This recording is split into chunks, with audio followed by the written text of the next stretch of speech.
as the paper passes through it, right? So that is basically your 4 types of scanners, and these are ordinary scanners. Now let's move on to the other type of scanning devices that we have. The first one there is the magnetic ink character recognition, MICR. This is used in the banking industry. Now this type of device is used basically for it's used to prevent individuals from writing fraudulent checks.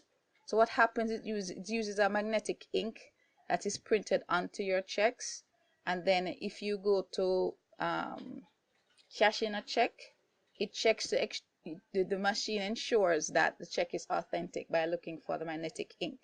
If it doesn't see it, the check is not authentic, and it won't cash the cashier won't, the teller won't cash it for you. The next one there is optical mark reader, OMR. Now this is where the device is going to detect if you have if there is there a mark on the paper, and it's mostly used when you're marking like multiple choice papers.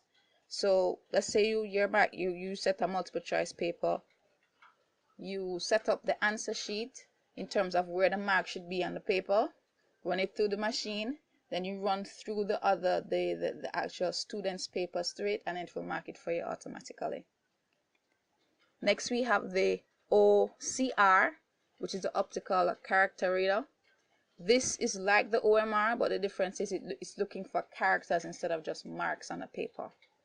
And then we have the barcode reader. Now first let's look at what a barcode is.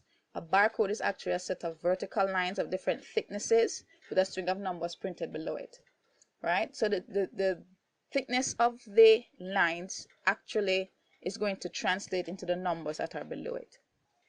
So with the barcode reader now is going to then scan the barcode and give information in regards to the product that it is.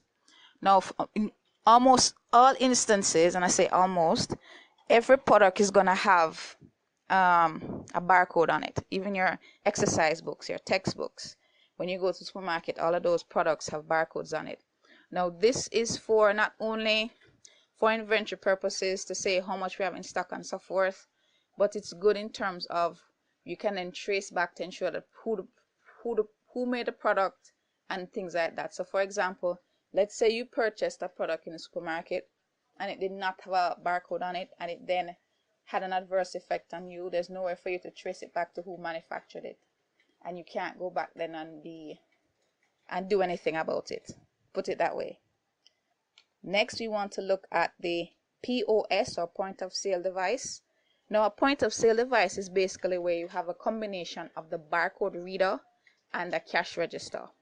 Now these can be separate, or they can be a combined device together. I know you've seen them when you go into the supermarket and you are cashing out. It can be a handheld barcode reader and a cash register, or it can be a flatbed barcode reader and a register. Next one there is RFID, which stands for radio frequency identification. Now this is a way of basically putting sort of a tracker information on devices or individuals or animals, right? So basically it uses radio waves as a means to identify things. So it can be animals, personal objects, like I said before. So a small chip connected to a small antenna makes up the RFID transponder tag. Now it has its most prevalence in animals, but it can also be used in terms of the retail industry. So when you go in and buy a shirt or something, then you have to walk through the door with your product. If the tag isn't taken off, or those anti-theft things aren't taken off, those are basically RFIDs. Or they have newer ones now that it's basically invisible. So what the cashier has to do is they have to basically deactivate it at the cash register. If that's not done, it can set off the alarm either from the shop you're exiting or the next shop that you're going to enter.